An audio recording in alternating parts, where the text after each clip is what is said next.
晚上睡觉千万不能关窗户，然后你家阳台就会随即掉落一个天使美少女。男主森太郎只是因为昨晚忘关窗户，一觉醒来居然看到阳台有个白毛少女正在睡觉，吓得一下子把牛奶泼到人家身上了。注意，我说的是真牛奶，毕竟是自己不小心。森太郎只好让美少女来自家卫生间里收拾，一个人蹲在外面头脑风暴，这什么鬼玩意儿？这年头怎么还有搞 cosplay 的非法入侵别人家阳台呀？这时美少女出来小心翼翼地说自己没有可以换的衣服，森太郎连忙翻箱倒柜找了一件自己的宽松 T 恤。美少女自我介绍叫飞羽，她觉得森太郎是一个内心非常纯净的人，感谢神明大人的指引，还说想跟森太郎的家人打声招呼。但森太郎是一个人租住在这里，飞羽大为震惊，你居然一个人住这么大的房子吗？了解到森太郎其实只租了这个单间而已，又瞬间不可思议起来，他还以为这只是一个杂物间呢。不过不管怎样，为了回报森太郎让自己留宿的恩情，飞羽表示让我做什么都可以。看着面前相间半路的美少女，森太郎心中荡漾，而且美少女还说想对他做什么都可以，这谁顶得住啊？抱歉，森太郎就顶得住，直接说自己没有任何想要他做的事情。于是飞羽就拿出了自己的看家本领，打算给森太郎做顿饭，结果一开冰箱啥食材都没有，就想跑去帮忙收拾一下屋子，一不小心把森太郎的小宝贝们踹翻了，而森太郎一个没看住，飞羽又在那里阻止猫猫打架，最后把自己的手给弄伤了。森太郎只好给他贴好了创可贴，这让飞羽更加感受到了这个少年的温柔，坦诚自己是从天界来的，其实是个天使，受神明大人的嘱托，昨天晚上降临人间，作为天使代表来学习人类知识。当然他说的话森太郎一个字都不信，只当这是一个离家出走的电波系中二少女，毫不犹豫找了个借口把她撵出自己的家。不过人家毕竟还是个女孩子，森太郎就把她送到了附近。飞羽意识到自己在这里不受欢迎，就老老实实感谢了森太郎的照顾。分别后森太郎就跑去打工了，但是因为身体不舒服不得已早会，昏昏沉沉的往家里走去。没想到在路上碰到了和中年大叔一起走的飞羽，森太郎顿时一激灵，飞羽也注意到了森太郎，非常开心的告诉他自己走投无路的时候遇到了这位好心大叔，一上来就邀请他去住酒店。大叔心虚的扭过了头，森太郎抓起飞羽就跑，结果没跑几步就晕了，最后还是飞羽把他带回家里照顾着。森太郎醒来时，飞羽已经用剩下的面包做了一碗牛奶粥，还亲手喂给他吃。森太郎也是很久没吃过别人亲手做的饭了，感觉这样生活好像也不是不行，但是想起来飞羽今天的遭遇，立刻提醒他不能随便跟陌生人走，这世界上的坏人可是很多的。看到飞羽露出沮丧的神情，森太郎无奈的妥协了，表示如果他实在没地方去的话，暂时住自己家里也是可以的。就这样，森太郎开始了和天使美少女的同居生活。那么问题来了，飞羽瘦瘦小小的，究竟是怎么把森太郎给拖回来的呢？那当然是用飞的啦。说着飞羽就展露了自己洁白的翅膀，好家伙，原来你真的是天使啊！森太郎一觉醒来，还以为昨天发生的事情都是自己的一场梦，扭头一看，梦里的天使美少女就睡在他身边，只能无奈接受了自己意外捡到了一个天使的事实。为了方便之后的同居生活，森太郎带飞羽去超市采购，飞羽一激动翅膀就露了出来，虽然被教导过在人间要把翅膀藏起来，森太郎很好奇他们天使是怎么被教导的。原来天界有本书叫《好孩子必读人间大百科》，上面写了各种人间的规矩，而飞羽来到人界就是为了将神明大人的意志传递给人们，守护往来于天界和人间的灵魂，让人们获得幸福。至于具体是做什么，这就是飞羽需要学习的内容了。说完之后，飞羽拆开了一个面包，尝了一口，惊为天人，他从来没有吃过这么好吃的东西。森太郎却有些犯难，他每个月的生活费只够给自己买便当，再多一个人就不够用了。看来之后还是得尽量买食材自己做饭，还要给飞羽准备一些日常用品。两人就又去了一趟商场，买筷子的时候，飞羽注意到了一个印着猫猫头的杯子，心里喜欢的不行，但是考虑到森太郎家里已经有杯子了，他还是默默放了回去。而飞羽这副打扮实在太过引人注意，森太郎就想先给他买几身日常穿的衣服，两人还被店员姐姐误会是小情侣。换衣服的时候，飞羽觉得森太郎对自己实在太好了，可他实在想不出自己能做些什么作为回报。突然想起来自己说过，让人们获得幸福也是天使的工作。换好衣服后，快步走到森太郎面前，握住他的手，当着所有人的面宣誓，我一定会让森太郎大人幸福的。好家伙，这是什么求婚现场？换上日常衣服后，两人又去买了点菜，一起和和美美的回家，仿佛真的是同居的小两口。收拾东西的时候，飞宇才发现那个被自己拿起又放下的杯子，原来森太郎当时就注意到了，于是偷偷买了下来。看着飞宇的笑脸，心想这杯子买的不亏。结果到了晚上睡觉的时候，才意识到最重要的东西没买，他们家只有一床被子呀。当天晚上，飞宇用买来的食材做了一顿丰盛的晚餐，并讲了自己昨天晚上的遭遇。总之就是误打误撞落到了森太郎家的阳台。森太郎吃着酥脆多汁的炸鸡，还有热腾腾的味噌汤，忍不住感慨，有这种生活，夫复何求啊！他终于可以告别只能吃面包过后的生活了。仔细想想，这个天使大人还真是了不起，又温柔又漂亮，还家务全能，把他留下真是无比正确的选择。晚饭结束后，森太郎又教飞宇如何使用浴缸和卫生间，教的时候还没觉得怎样，等飞宇真的进去洗澡了，门外的森太郎瞬间不淡定，忍不住开始想象这样那样的画面，觉得这样太不尊重飞宇了，就跑去看电视。可是电视上的画面根本进不到脑子里，完了，他真的完了。有女孩子在他家换衣服、洗澡、睡觉什么的，这谁顶得住啊？不过想到明天还有英语小测试，森太郎只能拿出课本开始学习。没想到他是那种一开始做事就会集中注意力的类型，瞬间就把飞宇在自己家洗澡的事情给忘记了，以至于学完后想起来上个厕所，一开门发现了浑身赤裸的飞宇，吓得赶紧关上门解释。等到森太郎开始泡澡的时候，飞宇居然跑了进来，说要帮他搓背，吓得森太郎又立刻拉上帘子说不用。晚上就更痛苦了，因为家里只有一床被子，两人不得不在同一个被窝里同床共枕。飞宇倒是睡得挺香，森太郎却翻来覆去睡不着。第二天一大早，顶着黑眼圈，浑浑噩噩地走向卫生间，一开门又撞见飞宇在换衣服。这种尴尬的事情还演个没完了。森太郎洗漱完，顺便上了个厕所，刚脱下裤子，飞宇就推门准备刷牙，抱歉，让你看到了脏东西了。两人的早晨就在这些混乱中过去了。到了第3天，森太郎还是一脸睡眠不足的模样，但是看到面前丰富的早餐，又觉得幸福。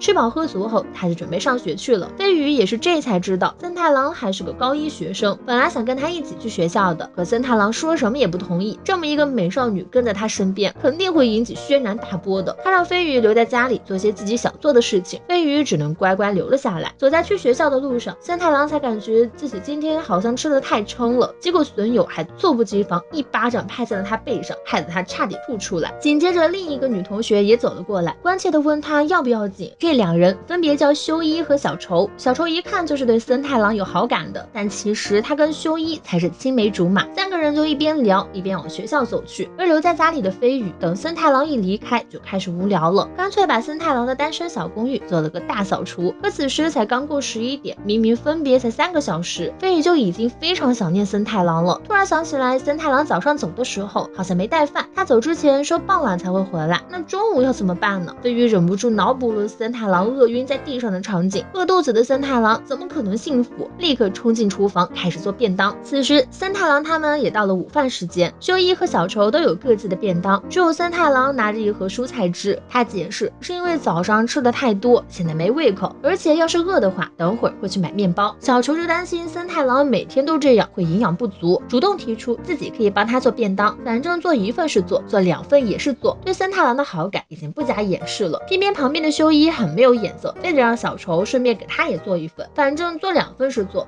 3份也是做嘛。小愁自然是毫不犹豫的拒绝。两人拌嘴的时候，森太郎突然注意到窗外飞宇正眼睛亮晶晶的看着他，吓得他赶紧把人挡住，悄悄让飞宇去楼顶等着自己，然后自己也火速冲向天台。飞宇就抱着便当盒飞向了楼顶，下面的几个学生都看呆了，是压力太大出现幻觉了吗？是通宵打游戏打多了吗？怎么感觉好像在学校里看到天使了呀？不过此时压力最大的还是森太郎，他已经能想象到飞宇身份暴露后引发的一系列轰动了。意识到自己似乎给森太郎添了麻烦，飞宇也感觉很愧疚，把便当盒放下就准备离开。这一下轮到森太郎愧疚了，人家好不容易给他做便当送过来，他怎么能埋怨人家呢？于是邀请飞宇留下来和他一起吃饭。便当的种类相当丰富，里面还有森太郎昨天说过的自己特别喜欢吃的菜。有这么细心温柔的老婆，这个男主能不能换个我当啊？两人在天台上你侬我侬，氛围相当好。小愁心里却很不是滋味，他鼓起勇气对森太郎说可以帮他做便当，却没有得到回应。其实森太郎是小愁的初恋，小时候小愁去隔壁镇的亲戚家，结果自己跑出来后一不小心迷路了，就是森太郎把他给送回了家。从此以后小愁就记住了这个名字，本来以为再也没有见面的机会，没想到9年后他们居然考到了同一一所高中。在小仇看来，这就是命中注定的重逢啊。然而此时他命中注定的对象却在鬼鬼祟祟的跟一个白毛美少女交谈，还没从森太郎跟女孩子约会的震惊中出来，下一秒那个白毛美少女居然长出翅膀飞走了。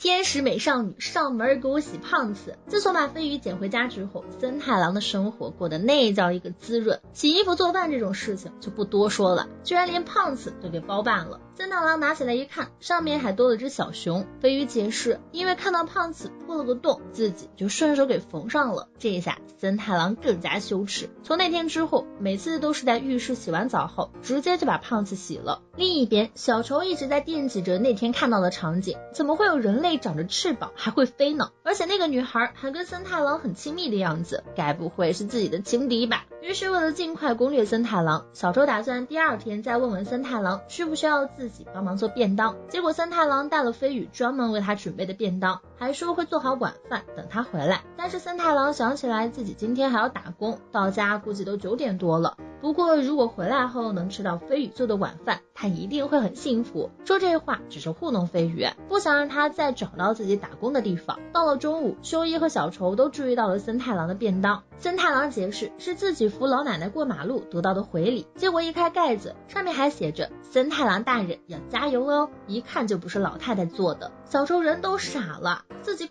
果然是多了个情敌呀！不能把事情告诉朋友们的森太郎只能继续糊弄过去。没想到放学路上碰到了一个占卜老婆婆，老婆婆说她身上有强烈的桃花劫，需要买几张符来避一下。一听到是卖东西的，森太郎拔腿就跑。仔细想想，自己最近好像还真的是有桃花运。到了打工的餐厅，老板告诉他前几天还来了一个新人，今天应该是他们俩排在同一个班。森太郎应了一声就去换衣服，一开门就看到里面刚脱下衣服的美少女，差点被人看到裸体。河泉上去就给了森太郎一巴掌，但事后又给了他一条冰冻过的毛巾让他冰敷。两人都想当做这件事没发生过，安然无事的继续打工。可是美少女的裸体是想忘就能忘的嘛。到下班时间后，店长在休息室给他们俩准备了2份新品巴菲，两人便一起回到了休息室。结果一看到巴菲上的樱桃，就双双想起了那件事。河泉更是羞得满脸通红，更没想到的是休息室居然开始飘起了雪花，紧接着雪花变成了暴风雪。河泉大喊一声别碰我，然后说出了自己的真实身份雪女。森太郎人都傻了，但是想想连天使都见过了，区雪女又算啥？赶紧让河泉把情绪平复下来，并且告诉他自己完全相信他的话。因为暴风雪的缘故，外面的客人纷纷反映温度太低了，店长就过来看是怎么回事。两人吓得赶紧收拾东西离开，跑到半路才发现顺手把2杯巴菲也给带出来了。两人相视一笑，干脆找了个长椅坐下一起分享巴菲。而此时的飞羽正在家里玩游戏等森太郎回家，结果一看已经快9点半了，森太郎怎么还没有回来？他有些不放心，就打算出去找一找。另一边，小仇在家里学习也静不下心，就穿上衣服去便利店买冰淇淋。他们谁也没有想到，最后居然会撞见森太郎跟一个美少女在一起。森太郎和河泉吃完巴菲后闲聊才知道，他们俩居然还是同校同学。河泉最关心的还是森太郎相不相信他说的话。森太郎当然相信，毕竟自己家里可是藏着一个天使呢。听到森太郎斩钉截铁的回答，河泉终于忍不住倾诉起来。原来他们家族世世代代都是雪女，每次情绪一激动就会刮暴风雪。河泉是家里唯一一个不能控制好情绪的人，一不小心就会引发大灾难。他只能尽量不去交朋友，总是孤零零一个人。后来干脆连学校都不怎么去了，还是上高中之后才下定决心改变自己，所以就找了份兼职想锻炼一下。结果今天还是暴露了。森太郎觉得都怪自己冒冒失失闯进了更衣室，明明河泉为了改变自己已经做了那么大的努力，他真的很厉害了，才不是什么没用的人。森太郎的话打动了河泉，眼泪情不自禁地滑落脸颊，暴风雪也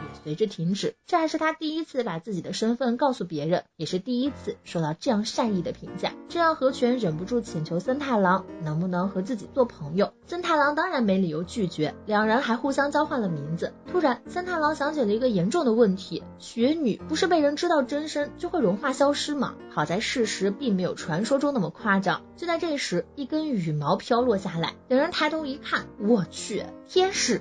紧接着森太郎又听到了小仇的声音，这一下完了，直接3方修罗场。3个美少女都慌乱无比。小愁和和泉连忙问森太郎，自己看到的天使究竟是不是错觉？飞羽则解释，自己只是看森太郎一直没回家，才担心的出来找找。3个人一起说话，森太郎听都听不清。他先问小愁为什么会在这里，小愁回答只是刚巧路过，这才注意到自己穿的是运动服，毕竟他根本没有想到会在这里碰见森太郎。森太郎不抱希望的请求他们忘掉这一切，当做什么都没有发生。可惜3个人都不好糊弄。等等，和泉你咋回事？已经被天使美少女的身姿给迷住了，对着飞羽直呼可爱。飞羽见状也瞒不下去了，只好跟大家承认自己的确是天使。森太郎便将那天发生的事情说了出来。总之他们2个现在是同居状态，森太郎的便当也都是飞羽给做的。回过神来，小愁发现自己的心上人现在左拥右抱2个美少女啊，那我呢？他认出来和泉是他们的同校同学，因为平时太过高冷，还被人送外号冰之女王。眼看和泉一羞耻又要刮暴风雪了，森太郎吓得赶紧解释，他们就是在同一个地方打工而已。得知小愁和飞羽都是森太郎的好朋友，和泉干脆也对他们说出了自己的身份。没错，其实我是雪女。森太郎好不容易才把和泉的事情糊弄过去，结果人家自己说出来了。和泉怕他们不信，还展示了一番，现场瞬间就刮起了暴风雪，因为风太大，把她的裙子都给掀起来了，还露出了森太郎曾经有过一面之缘的樱桃胖子。和泉也是有啥说啥，这是我想起今天被森太郎撞见我换衣服时的羞耻感才引起的暴风雪。这一下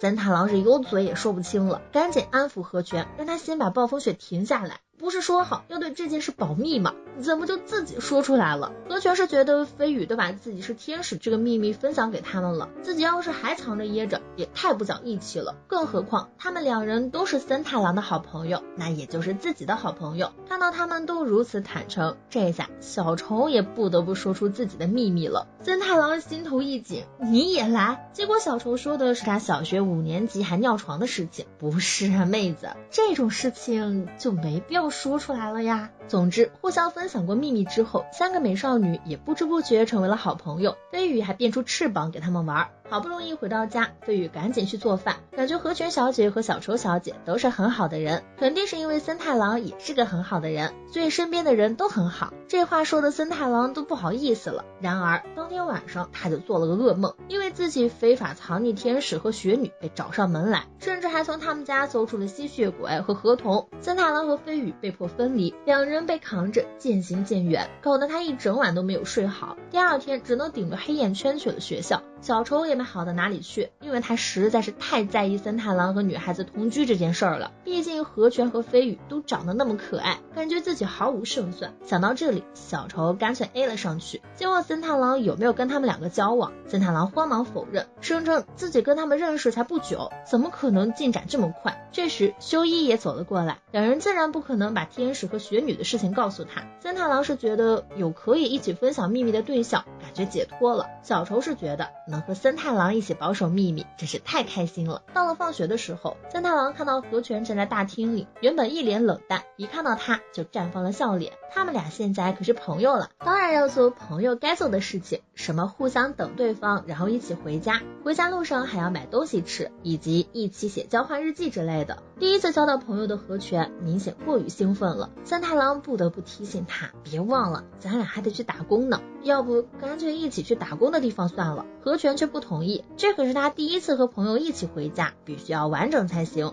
看来只能找个他们都没排班的日子再一起回去了。2人分别去了打工的餐厅，虽然没有一起去，但是在店里一碰到森太郎，和泉就会高兴地跟他打招呼。店长觉得这样影响不太好，就把森太郎叫过去，问他是不是在和和泉交往。森太郎立刻否认，可是和泉刚刚跟店长说希望下个月排班能把自己和森太郎排在一起。森太郎无奈地表示他们真的只是普通朋友而已。旁边路过的店员很惊讶，之前他也想跟和泉做朋友来着，就试着问了下他的兴趣爱好，结果何泉一脸阴沉的告诉他，最好不要和我说话，和我太近的话你会变得不幸，简直就像中二病大爆发一样。店长听森太郎这么说，也不再追究，让他去负责大厅。结果新来的客人居然是飞羽和小愁。飞羽让邻居家的猫带他来找森太郎，没想到半路猫丢下他跑了，还好小愁恰巧路过，两人就一起过来了，各自点了一杯畅饮之后，又来了新的客人，小愁就让森太郎去招待客人，飞羽交给他照顾就好。等他走后才捂住脸，在内心称赞工作服森太郎真是 very nice。